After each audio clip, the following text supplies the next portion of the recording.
Back to you राजेन्द्रजी, अब नेपाल फर्क अभियानको बारेमा अलिकति भनिदिनुहोस्। हस्, थ्याङ्क यू सन्तोषजी, थ्याङ्क यू प्रगतिजी प्रश्नको लागि। अब आज डाक्टर गोविन्द केसीलाई नै समर्पण गरेर यो मेरो नेपाल फर्कौँ हामीहरूको यो नेपाल फर्कौँ अभियानको बारेमा मैले अलिकति भन्नुपर्ने चाहिँ कहीँ न कहीँ हेल्थसँगै रिलेटेड पनि हो। मैले चाहिँ कसरी सुरु गरौँ भन्दाखेरि पहिला अलिकति यो स्क्रिन पनि सेयर गर्छु, तर त्योभन्दा पहिला म पर्मिसन लिन्छु सन्तोषीसँग, अलि सजिलो हुन्छ।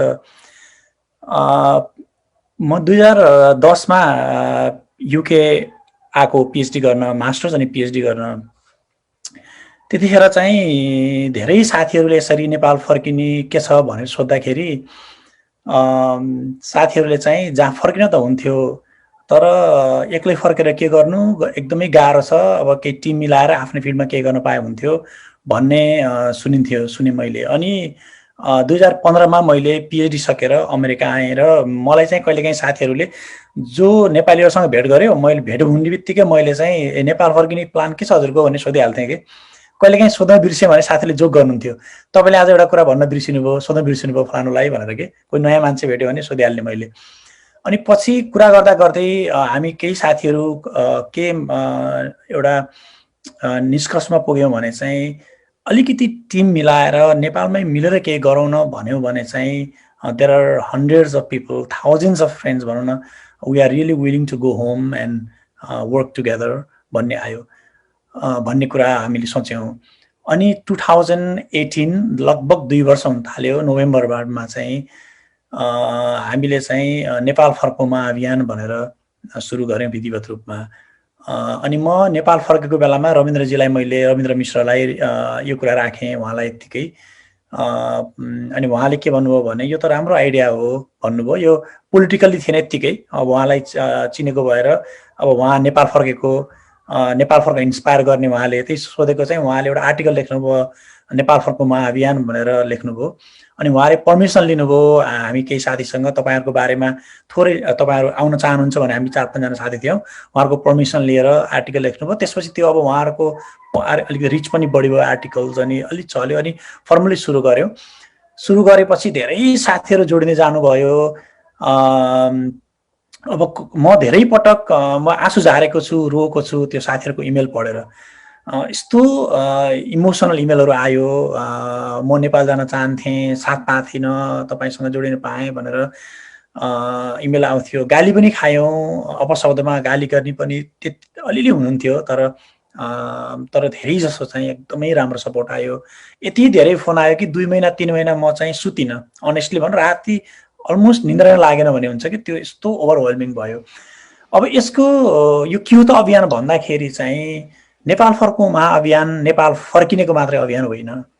हामी कहीँ न कहीँ जस्तै हामीले बिहान पनि एउटा सेसनमा कुरा गरेका थियौँ, नेपालै जाउँ केही न केही गरौँ भनेर। नेपाल भएको भए त्यहीँ यस्तो जस्तै डाक्टर केसीको यो अनसनको बेलामा अथवा कुनै व्यतिथिको बेलामा, आन्दोलनको बेलामा, अभियानको बेलामा हामीले साथ दिन सकिन्थ्यो भन्ने हुन्छ हामीलाई। अर्को कुरा जस्तो अहिले कोभिड छ, कोभिडमा हामीले के रियलाइज गऱ्यौँ भने सबैभन्दा सेफ भनेको त हाम्रो गाउँ नै रहेछ नि त। त्यहाँ त आइसोलेसन हो, प्रत्येक घर अलग अलग ठाउँमा बनाएको हुन्छ, स्वच्छ हावा हुन्छ है, प्रत्येक कोठा हुन्छन्। त्यहाँ त त्यो वास्तवमा एकदमै साइन्टिफिक रहेछ जस्तो लाग्छ हाम्रो बसाइ गाउँमा, द मोस्ट सेफेस्ट है। त्यहाँ चाहिँ कोभिडकै कुरा हेऱ्यौँ भने पनि त्यसले गर्दाखेरि कोभिड भनेर सुरु गरेको त होइन, बल्ल आयो कोभिड त। तर हामीलाई के लाग्यो भने अब कोही गाउँमै जान चाहन्छ भने पनि गाउँमै गएर केही गर्ने वातावरण चाहियो, तर त्यो एक्लै गएर सम्भव छैन। हामी 5 जना 7 जना 10 जना मिलेर आफ्नै गाउँ फर्क्यौँ भने त त्यहाँ मिलेर केही गर्न सक्छौँ नि त, एक्लै गर्न पनि सक्छौँ भनेर हामी चाहिँ सुरु गऱ्यौँ। सुरु एकदम प्लेनबाट गऱ्यौँ, देश बनाउने, यो गर्ने त्यो गर्ने भनेर ठुलो कुराहरू भन्दा पनि आफू म देश फर्किन चाहन्छु र म जस्तै साथीहरू जो देश फर्किन चाहनुहुन्छ, सधैँ अलरेडी देशमा फर्किसक्नु भएको छ, अथवा देश आफ्नो सर्कमस्टान्सेसले परिस्थितिले देश फर्किन नसके पनि तपाईँ फर्किनुहुन्छ, ल म आई क्यान हेल्प यु भन्ने हुनुहुन्छ, त्यो सबै लाइक डट्सहरूलाई जोडौँ, एउटा कनेक्टिङ डट्स बनाऊ र माला बनाऊ। म नेपाल फर्केँ, कुनै कम्पनी दर्ता गर्न चाहन्छु भने कोही साथीले दर्ता गरिसक्नु भएको छ भने उहाँलाई थाहा छ प्रोसेस कसरी गर्ने भनेर। कोही साथीले रेस्टुरेन्ट खोल्नु भएको छ, बिजनेस गर्नु भएको छ भने म त्यही लाइनको छु भने मैले सोध्न सक्छु कस्तो रहेछ रेस्टुरेन्टको बिजनेस, अथवा पोखरामा चाहिँ हार्डवेयरको बिजनेस कस्तो रहेछ, अथवा ब्याङ्क तपाईँले सहकारी खोल्नु भएको रहेछ कस्तो छ, अथवा तपाईँले स्कुलमा पढाउनुहुन्छ त्यहाँ कस्तो छ, अथवा मैले फर्किन चाहन्छु तर काठमाडौँमा फर्किन्छु, मेरो बच्चा लाई मैले स्कुल हाल्नु पर्यो, कुन स्कुल राम्रो छ, अलिक सस्तो छ, के छ भन्न पाइयो नि। त्यो खालको हामीलाई चाहिने एकदम बेसिक सपोर्टहरू नेपाल फर्केका साथीहरूसँग जोडियौँ भने, र अथवा यहाँ म नेपाल जान चाहन्छु, मसँग अल स्किल छ, नेटवर्क पनि छ, टिम पनि छ, तर मसँग लगानी छैन, तर अर्को साथी हुनुहुन्छ म नेपालमै लगानी गर्न चाहन्छु, म 5 वर्षपछि फर्कने हो, तर कोही न कोही साथीले सुरु गर्दै मैले लगानी गर्थेँ भन्ने हुनसक्छ नि। तर कोही साथीहरू नेपालकै हुन सक्नुहुन्छ, बिजनेस हाउसहरू, कम्पनीहरू, व्यक्तिहरू अलिकति विदेशबाट पढेर आएको, अलिकति एक्सपोजर भएको भयो भने चाहिँ आई कुड इन्भेस्ट है, मसँग लगानी गर्ने पैसा छ, तर टिम चाहियो भन्ने हुनसक्छ नि।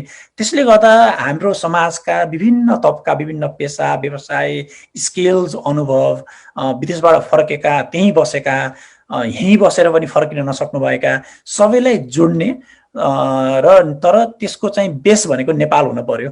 नेपालमै केही न केही लोकल ठाउँमा गर्ने भनेर हामीले सुरु गऱ्यौँ। सुरु गरेर पछि अब म हजुरलाई वेबसाइट देखाउँछु सानो। अनि हामीले यो एउटा वेबसाइट क्रिएट गऱ्यौँ। यो वेबसाइट पनि भोलिन्टियरली गरेको हो, एकजना नेपाल फर्कौँ महाअभियानकै हाम्रै एकजना साथीले यो बनाइदिनु भएको हो। हामीले नेपालीमा बनायौँ, सिम्पल वेबसाइट बनायौँ यो चाहिँ। अनि हामीले चाहिँ यहाँ चाहिँ अब हाम्रो बारेमा लेखेका छौँ, सिम्पल छ, हामीले के गर्न चाहन्छौँ भनेर लेखेका छौँ नेपालीमै। यो सिम्पल हो, राजनीतिक सिम्पल अभियान हो, आफ्नै देशमा गएर केही गरौँ भन्ने खालको अभियान हो भन्यौँ। त्यसपछि हाम्रो टिम छ। टिम भनेको यो सबैजना, अहिले हामीसँग फेसबुक क्लोज ग्रुपमा चाहिँ 900 जति जोडिनु भएको छ। क्लोज ग्रुपमा फेसबुक पेजमा हामीसँग 12,000 जोडिनु भएको छ विदिन इयर। अनि हाम्रो डेटाबेसमा हामीसँग 600 जना जति जोडिनु भएको छ। 476 साथीहरू जोडिनु भएको छ है। अनि अब हामीले चाहिँ यहाँ चाहिँ अब जनरली समान ह्याज टु स्टार्ट होइन, मैले कसैले मेहनत सुरुवात गर्नु पर्थ्यो। मैले अलिकति ओभरअल अलिक बढी जिम्मेदारी लिएको छु। विनिशाजी हुनुहुन्छ नेपालबाट, उहाँ अमेरिका हुनुहुन्थ्यो, कोलोराडोमा, नेपाल फर्किनु भयो। उहाँले मैले विनिशाको पढेको थिएँ के अरे, उहाँको यस्तो राम्रो लेख्नुहुन्छ। उहाँले लेखेको एउटा आर्टिकल 8 वर्षको छोरा देखेर डराएर म फर्केँ भन्नुभएको छ कि त्यो चाहिँ 1 लाख सेयर भएको छ कि सेतोपाटीमा उहाँले लेखेको आर्टिकल। अब नवराज आचार्य इजरायलबाट फर्किनु भएको, श्याम डुम्रे भर्खरै फर्किनु भयो जापानबाट, उहाँले भर्खरै टियुमा एसोसिएट प्रोफेसरको जब पाउनुभयो। डाक्टर हेमराज ढकाल आउनु भएको थियो, श्याम डुम्रे हो बिहान आउनु भएको थियो। डाक्टर हेमराज ढकाल पनि अघि पनि हुनुहुन्थ्यो, बिहान नै हुनुहुन्थ्यो। उहाँ नेपाल फर्किनुहुन्छ, उहाँ सुर्खेत जान चाहनुहुन्छ। डाक्टर ओम कर्मी भैरवातिरबाट हुनुहुन्छ, उहाँ अहिले युके हुनुहुन्छ, एसोसिएट प्रोफेसर। डाक्टर तारा सिग्देल यहीँ हुनुहुन्छ अहिले। उहाँले त एकदमै कुनै मिटिङ छोड्नुहुन्न। अब हुन त हेमराजजी, अब डाक्टर तारा सर, अरू साथीहरूले पनि, अब विनिशाजी, अब म भएँ, हामी एकदम क्लोजली काम गरेर हामी सबैले यहाँ भएकोले। कर्मलामा तामाङ जर्मनीबाट फर्किनु भएको छ। उहाँले अब पिएचडी इन पोलिटिकल साइन्स गर्दै हुनुहुन्छ र she wants to join politics. अहिले विवेकशील नेपालीमा हुनुहुन्छ उहाँ, तर यो कुनै पोलिटिकल चाहिँ होइन। विनिशाजी अब जस्तै उहाँ पोलिटिक्समा पनि लाग्छु भन्नुभएको छ, उद्यमशीलतामा पनि लाग्नु भएको छ। यस्तै अब नगेन्द्र चन्द चाहिँ अहिले फ्रान्स हुनुहुन्छ, he wants to go to सुदूरपश्चिमै जान चाहनुहुन्छ। उहाँ चाहिँ यो योगा एन्ड नेचुरोप्याथीमा हुनुहुन्छ। Doctor Sanjam Gautam is a cancer biologist, उहाँको आफ्नै प्याटेन्ट्सहरू छ, उहाँ पनि पोखरा फर्किन चाहनुहुन्छ। विष्णु जोशी बजाङबाट, उहाँ बजाङ फर्किन चाहनुहुन्छ। दीपक उप्रेती मिडल इस्टबाट फर्किनु, एक्जाम्पल मात्रै, अरू पनि साथीहरू छन्, सबैको नाम कति लिउँ। एकनाथ खतिवडा हुनुहुन्छ, एग्रिकल्चरिस्ट। मनोज पन्थी अमेरिकाबाट फर्किनु भएको, उहाँको आफ्नै ब्यालेन्स ग्रुपको कम्पनी छ।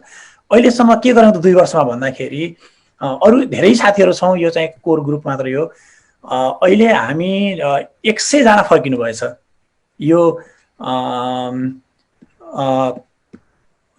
2 वर्षमा 100 जना फर्किनु भएछ। हजुरलाई म सानो स्क्रिनसट देखाउँछु। यहाँ चाहिँ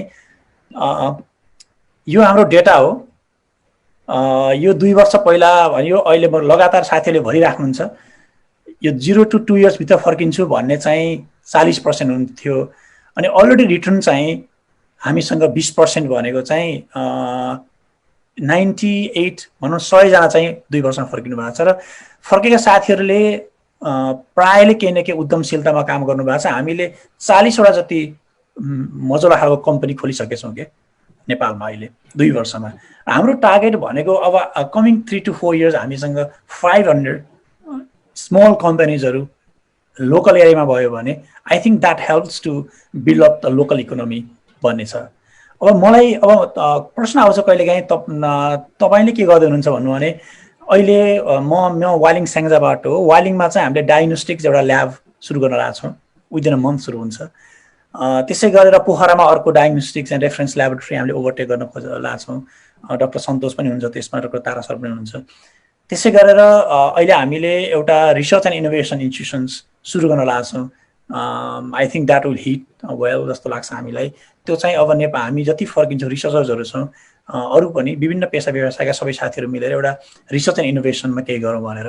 त्यसरी हामी चाहिँ यो नेपाल फर्को महाअभियानमा जुडिएका साथीहरू र अरू साथीहरूलाई जोडेर हामीले चाहिँ टिमअप गरेर केही न केही गरिरहेका छौँ। कोही साथीले रेस्टुरेन्ट बिजनेस, कोही साथीले अरू मिडियामा लाग्नु भएको छ, आइटीमा लाग्नु भएको छ, हेल्थमा लाग्नु भएको छ, एग्रिकल्चरमा लाग्नु भएको छ है। अनि एग्रिकल्चरको पब्लिक कम्पनीहरूमा हाम्रो लगानी गर्ने टिमअप गर्ने भएको छ। यति धेरै ओभर इङ्गेजमेन्ट भएको छ कि अहिले होइन। इ कमर्समा भर्खर मैले थोरै लगानी गरेँ, अघिको मनोज मन्थीले इ कमर्समा लगानी गर्नुभयो। त्यसै गरेर हामीले चाहिँ जस्तै अब अर्को पनि छ, अझ अर्कोमा हजुरलाई देखाउँछु मैले। अब यहाँ चाहिँ हाम्रो सानो फर्म छ, मैले हजुरलाई देखाउँछु। त्यो फर्ममा चाहिँ हाम्रो अब हामीले सानो फर्म बनाउँदा हजुरको एजुकेसन क्वालिफिकेसन के हो, कुन देशमा बस्नुहुन्छ, नेपालमा कहाँ हो, तपाईँको एक्सपर्टिज के हो, के गर्न चाहनुहुन्छ भनेर छोटो 2 मिनटको फर्म बनाएको छौँ। त्यसमा हामीले डेटा हेरेको चाहिँ अहिले अब हामीले जुन अहिले पिएचडी गरेका चाहिँ लगभग 50 जना जति रहेछौँ। हामी we came up together and starting soon the innovation institutions, research and innovation institutions. त्यसै गरेर अब हाम्रो चाहिँ मलाई लाग्छ धेरैजना मेजोरिटी चाहिँ हाई स्कुलबाट पढेको मात्रै हुनुहुन्छ, उहाँहरू मिडल इस्टबाट हुनुहुन्छ, उहाँहरू पनि we are working together with them as well. त्यस्तो गर्दैछौँ। मैले धेरै समय लिएँ यसको लागि सरी। अब म अर्को देखाउँछु। अब हामीले के गर्न खोजेका छौँ भन्दाखेरि अब हामीले चाहिँ अहिले एकदमै ठुलाहरू कुरा गर्नुभन्दा पनि एउटा सञ्जाल टिम निर्माण गर्ने, छोराछोरीको विद्यालयको बारेमा परामर्श दिने, सामूहिक लगानी गर्ने होइन। र अरू नेपाल सरकारका कानुनी प्रावधान जस्तै कम्पनी खोल्नु पर्यो, अरू केही होइन, नेपालमा केही गर्नु पर्यो भने कानुनी जटिलता, कानुन नियमहरू के छ भनेर परामर्श दिने गर्छौँ। त्यसै गरेर अब आबद्ध हुनको लागि द बेस्ट थिङ भनेको चाहिँ हामीसँग चाहिँ कुन क्षेत्रमा काम गर्ने भन्ने छ। यहाँ हाम्रो प्रत्येक क्षेत्रमा काम गरेको साथीहरूको पनि डेटाबेस बनाएको छ हामीले छुट्टा छुट्टै। यहाँ सानो आबद्धता फारम भन्ने छ, यो भरेर सजिलो छ। इमेल, नेम, एज के हो, जेन्डर के हो, कुन कन्ट्रीमा बस्नुहुन्छ, कुन सिटीमा, नेपालमा कहाँबाट हो, क्वालिफिकेसन्स के हो, सब्जेक्ट एरिया के हो, एक्सपर्टिज के हो, अनि टेन्टेटिभ प्लान कहिले फर्किने हो, नेपालमा कुन क्षेत्रमा काम गर्न चाहनुहुन्छ भनेर डेटा बनाएको छौँ। अहिले मैले देखाएको त्यही डेटा हो हजुरहरूलाई। अनि अर्को हाम्रो चाहिँ अब हामीले विभिन्न नेपाल फर्केको बारेमा आर्टिकलहरू जति छ जसले लेख्यो भने पनि हामीले यहाँ राखेका छौँ होइन। विष्णुजी पनि बिहान पनि आउनुभएको थियो एकचोटि, उहाँले लेख्नु भएको थियो बल्ब बनेर अमेरिका बस्नुभन्दा नेपाल फर्केर दियो बाल्छु भनेर एक्जाम्पल होइन। त्यस्तो खालको साथीहरू छौँ हामी। अब क्विकली भन्नुपर्दा चाहिँ एकजना साथी अब विनिशाजीले भए रिटर्न भनेर लेख्नु भएको छ होइन। अब पहिला म नेपाल फर्किन्छु भन्नुभयो, फर्केपछि मैले नेपाल अमेरिका डलर कमाउने अमेरिका होइन जन्म दिने आमा रोजे भन्नुभयो। पछि किन फर्क्यौँ भनेर 1 वर्षपछिको पनि उहाँले लेख्नु भएको छ होइन। मुभिङ ब्याक टु नेपालको प्रिपेरेसन के गरेँ भनेर लेख्नु भएको छ। हामीले चाहिँ ओभरअल के गर्न खोजेका छौँ भने चाहिँ जो परिस्थिति मिल्छ नेपाल फर्किन सक्छ अथवा बाध्यताले नै फर्किनुपर्छ आफ्नो परिवारको लागि, उहाँहरूसँग कनेक्ट गर्ने। यहीँ बसेर फर्किन नसक्ने साथीहरू हुनुहुन्छ विदेशमा भने पनि they will help us. Immediately फर्किन पर्छ भन्ने छैन, यहीँ बसेर पनि दे क्यान हेल्प अस। हामीले केही गाइडेन्सहरू पाउँछ। नेपालमै बस्ने साथीहरू, नेपाल फर्किन चाहने, यहीँ बस्ने सबै साथीहरूको एउटा कनेक्टिङ डट्स बनाउने र नेपालमा केही न केही गर्ने मिलेर भन्ने हो। मलाई भन्नुहुन्छ भने अब प्रगतिजी यो मेरो व्यक्तिगत क्वेसन हो, हजुरले अघि सोध्नु भएको। मेरो प्लान चाहिँ I want to return within a year, 1 वर्षभित्रमा, र म आफ्नै गाउँमा बस्न चाहन्छु। मेरो घर स्याङ्जा वालिङ हो, म वालिङमै बस्छु। अहिलेको पुरानो घर जहाँ छ गाउँमा त्यहीँ बस्छु। र म वालिङ अहिले जाने बित्तिकै म वालिङ भने चाहिँ अहिले यहाँ यत्रो सिकेको सिपहरू, म क्यान्सर बायोलोजिस्ट हो बाई प्रोफेसन। यही मैले रिसर्च गर्छु क्यान्सर बायोलोजीमा, स्टेम सेल्स, माइक्स मोडल्स, यो सबैमा हाइटेक रिसर्च हो। तुरुन्त नेपालमा गएर त्यो अप्लाई गर्न नसक्नुला, तर नेपालको माटो सुहाउँदो रिसर्चहरू गर्न सकिन्छ। त्यसको लागि वालिङ नै पोसिबल नभए पनि पोखरा पोसिबल हुनसक्छ।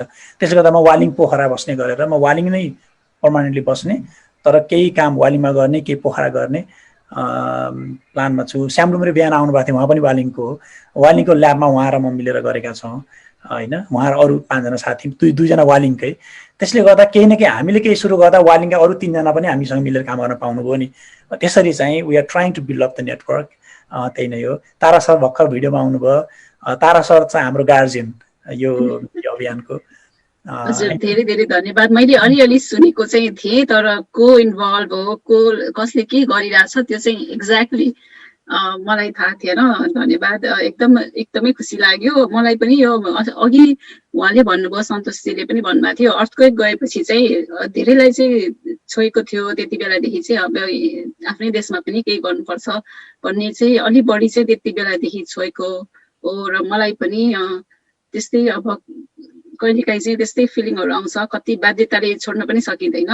अनि कहिलेकाहीँ कस्तो हुँदो रहेछ भने अलिक बढी नै इन्भेस्टमेन्ट भइसकेपछि अनि त्यो हेल्थकै कुराहरू पनि आउँछ। अब सबैभन्दा चाहिँ छोड्न नसकिने कारण वान अफ द रिजन्स चाहिँ धेरै मान्छेको लागि मलाई लाग्छ यो हेल्थ केयर एक्सेस र हुन्छ नि, जुन यहाँ बसेर यति वर्ष इन्भेस्ट भइसकेका हुन्छ हेल्थ केयरमा, अनि त्यो त आफूले त्यो पाउने भन्ने छ जुन, त्यो त नेपालमा छैन। त्यही भएर मेरो विचारमा चाहिँ यो हेल्थ केयर, जब हेल्थ केयर एक्सेसिबल र अलिक क्वालिटी इम्प्रुभमेन्ट हुन्छ, सायद अझै धेरै मान्छेहरू चाहिँ फर्किन फर्किन थाल्नुहुन्छ होला यदि हेल्थ केयर अलिक बेटर भयो भने नेपालमा। एकदमै राम्रो लाग्यो हजुर, एकदम धेरै धेरै शुभकामना छ। म केही भनौँ? हजुर हजुर भनेछ हजुर। थ्याङ्क यू राजेन्द्रजी, एकदमै राम्रोसँग राख्नुभयो। थ्याङ्क यू फर सेयरिङ त्यो अब नेपाल फर्कौँ महाअभियान जुन हामीसँगै छौँ, हजुरले लिड गर्नुभएको छ। मेरो एउटा प्रश्न डाक्टर केसीसँगै मैले यसलाई घुमाएर ल्याउन खोजेँ। डाक्टर केसीले यतिका वर्षसम्म यति धेरै मेहनत गरेर दुःख पाएर जनस्वास्थ्य र चिकित्सा शिक्षा भन्छु म विशेष गरिकन, अब अहिले आएर उहाँले यो व्यथिति र भ्रष्टाचारहरूको बारेमा पनि आवाज उठाउनु भएको छ, माग राख्नु भएको छ। तपाईँ म एउटा वैज्ञानिक वर्गमा पर्छौँ, हाम्रो पेसा विज्ञान हो, विज्ञान गरेर खाने हामी होइन।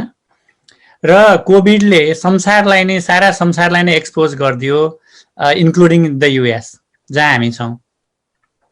अब नेपाललाई त एक्सपोज के गर्नु थियो र हामी सधैँ एक्सपोज नै छौँ, एक्सपोजै थियौँ। हामीसँग अब पहिलो पिसिआर टेस्ट गर्नलाई चाहिँ हङकङ पठाएको भनेर न्युज आइरहेको छ। हामीसँग एउटा क्युपिसिआर किट लिएर आएर हाम्रै नेपालमा यो SARS-CoV-2 को भाइरस हो कि होइन भनेर जाँच्ने हाम्रो अवस्था थिएन। त्यहाँबाट हामी धेरै अगाडि बढिसकेका छौँ। मैले यो कुरा भन्दै गर्दाखेरि राजेन्द्रजीलाई प्रश्न, यो उल्टो प्रश्नै गरेँ मैले हजुरलाई। हजुरको कुरा सुन्नु पर्यो। मैले 5 बजेदेखि मैले मोडरेट गर्ने भनेको छु हजुरहरूलाई, फेरि पनि म स्वागत गर्छु त्यो टाइममा पनि। अहिले राजेन्द्रजीलाई नै मेरो प्रति प्रश्न भन्छु, यो जुन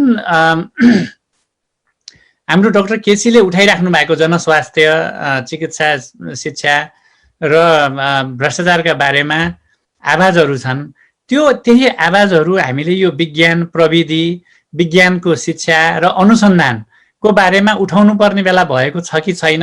र हामी मध्ये कोही चाहिँ भोलि गएर यो अनसन बस्नुपर्ने अथवा चाहिँ यो यस्तो किसिमको अभियानमा लाग्नुपर्ने हो कि होइन? राजेन्द्रजीको विचार सुन्नु पर्यो।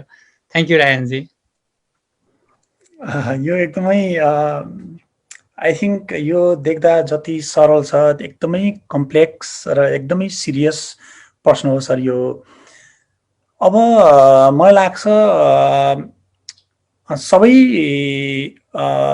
व्यक्तिहरू अब जस्तै डक्टर पहिला कुरा फर्स्टमा आउँ, अब हाम्रो विज्ञान प्रविधि सँग त अब जस्तै यहाँको हेऱ्यो भने जो रिसर्च के अरे यो ट्रिटमेन्ट को सिस्टम छ, यो पुरै रिसर्च बेस्ड छ, एभिडेन्स बेस्ड छ। त्यो हिसाबले बेला एकदम भएको हो। अब हाम्रो अहिले यो नेपालमा hospital and research centre, pathology and research centre भन्यो भने ट्याक्स हल्न पाउने गरेर रिसर्च सेन्टर लेखिन्छ है। हाम्रो रिसर्चको इम्प्याक्ट भनेको एकदमै नील छ। हामी यहाँ इम्प्याक्ट फ्याक्टर भन्छौँ होइन, त्यो रिसर्चको इम्प्याक्ट नेसनली कम्पिटिटिभ हो कि इन्टरनेसनली भनेर मापन गर्ने विधि छ जुन नेपालमा छैन। यहाँको हस्पिटल्सहरू, यहाँका युनिभर्सिटिजहरू रिसर्च बिना they don't exist at all. हाम्रो with research they don't exist जस्तो छ हाम्रो। त्यसले गर्दा बेला त एकदम भएको हो।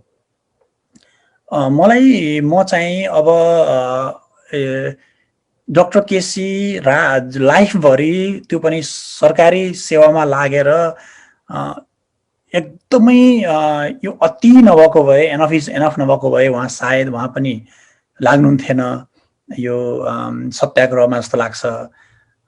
त्यही पनि उहाँको मागहरू हेऱ्यो भने आज बिहान भने जस्तै यो एकदमै यो क्यान्सर भएको पेसेन्टलाई अथवा एकदम पीडाले प्रसव पीडामा छटपटिएको मान्छेलाई हस्पिटल लाने बित्तिकै सलाइन दिएर पेन किलर दिएर एकछिन डायग्नोसिस गर्ने बेलासम्म थामथुम पारेर त्यसपछि अपरेसनको लागि चाहिँ रेडी गर्ने बेलाको जस्तै हो। एउटा दुर्गम ठाउँमा एउटा अस्पताल बनाइदेऊ, एउटा मेडिकल कलेज खोलिदेऊ, बच्चाहरूले एउटा मेडिकल कलेजमा एउटा 35-40-50 जनाको कोटा हुन्छ। एउटा 40-50 जनाले बच्चाहरूले मिडल क्लासले लोवर मिडल क्लासले पढ्न पाउँथे भन्नुभएको छ उहाँले। हाम्रो त प्रत्येक जिल्लामा एकदमै टप सर्जरी गर्न सकिने, कम्प्लेक्स सर्जरी गर्न सकिने 77 वटा टप हस्पिटल हुनु पर्थ्यो। हाम्रो त्यो गाउँपालिका र नगरपालिका गरेर 700 कति छ त्यो 54 जस्तो लाग्छ, 750 वटा त राम्रो अस्पताल हुनु पर्थ्यो। हामी नगरपालिका काटेर सानोतिनो रोगको लागि चाहिँ इभन माइनर सर्जरीको लागि नगरपालिका गाउँपालिका काटेर अर्को गाउँपालिकामा जान नपर्ने हुनु पर्थ्यो।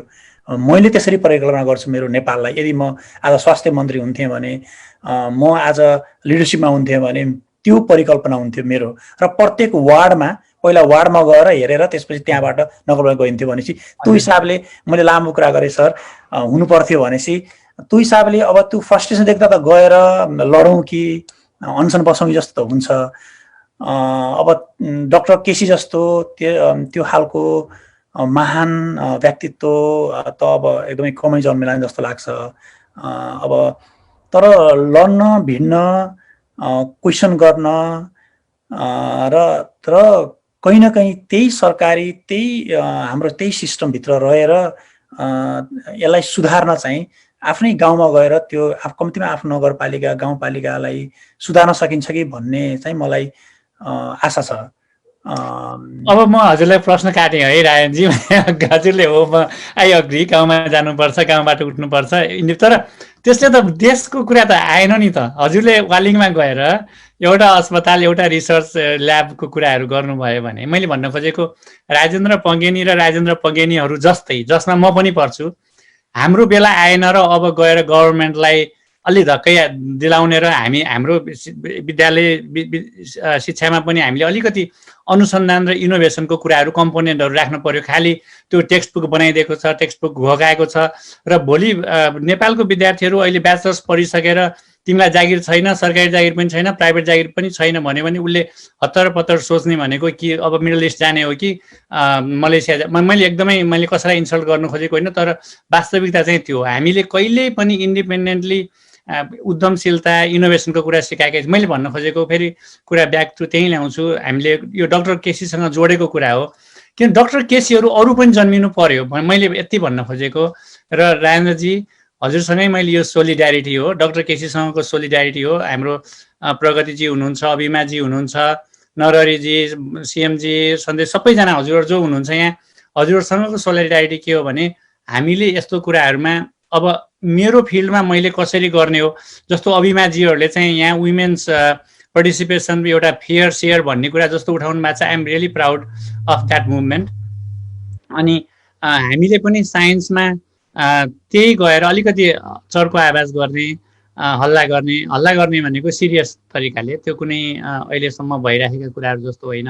कस्तो भयो जस्तो लाग्छ भने एकाडेमिसियनहरू पोलिटिसियनहरूको दौराको फेर समारेर हिँड्ने र एउटा डिन पाउँछु कि एउटा डिपार्टमेन्टको चेयर पाउँछु कि भन्ने हिसाबमा चाहिँ जिल्लाका चाहिँ नेताको घरमा जाने अवस्था भएर हामी आज यो अवस्थामा आइपुगेको जस्तो लाग्छ।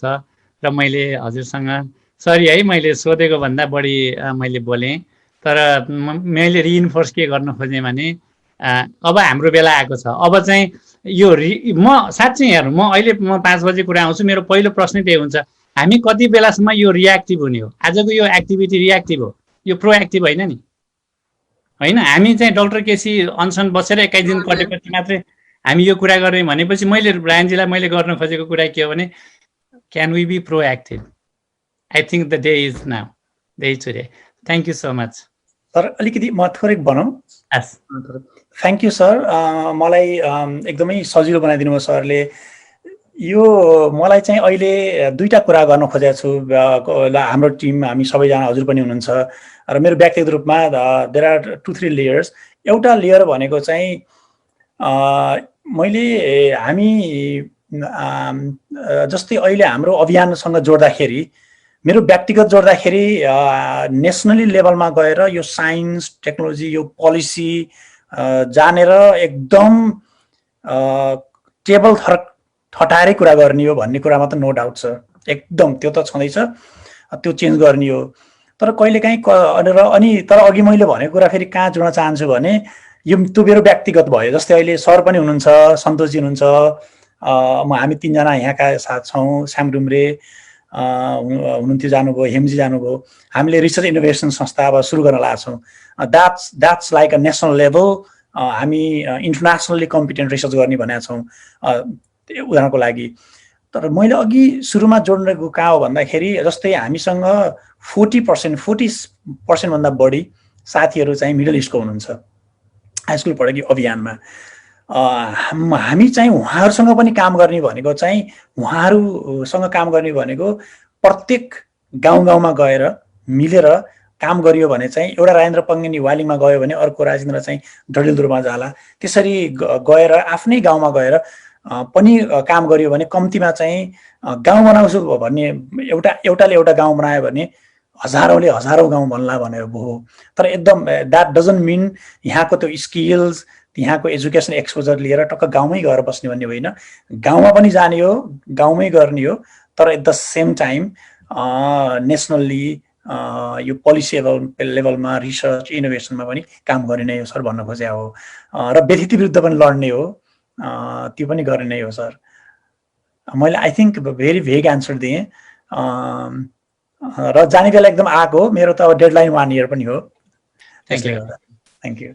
मैले खास यो हजुरबाट बोलाउन खोजेको कुरा हो, त्यो हुनाले you did great. Thank you so much. राजनीतिमा लाग्ने हो, 5-7 वर्षपछि पर्यो भने राजनीतिमा पनि लाग्ने हो, सुधार्ने हो। इट मेक्स सेन्स होइन। सुरुमा अब आफ्नो ठाउँमा पनि गएर फेरि अहिले त अब टेक्नोलोजी र ट्राभल एजले गर्दाखेरि जहाँ बसेर पनि काम गर्न पनि सकिने भइसक्यो। त्यही भएर I really applaud your initiative अनि योर लिडरशिप अनि hopefully more people will join and follow you and your team gets bigger and bigger.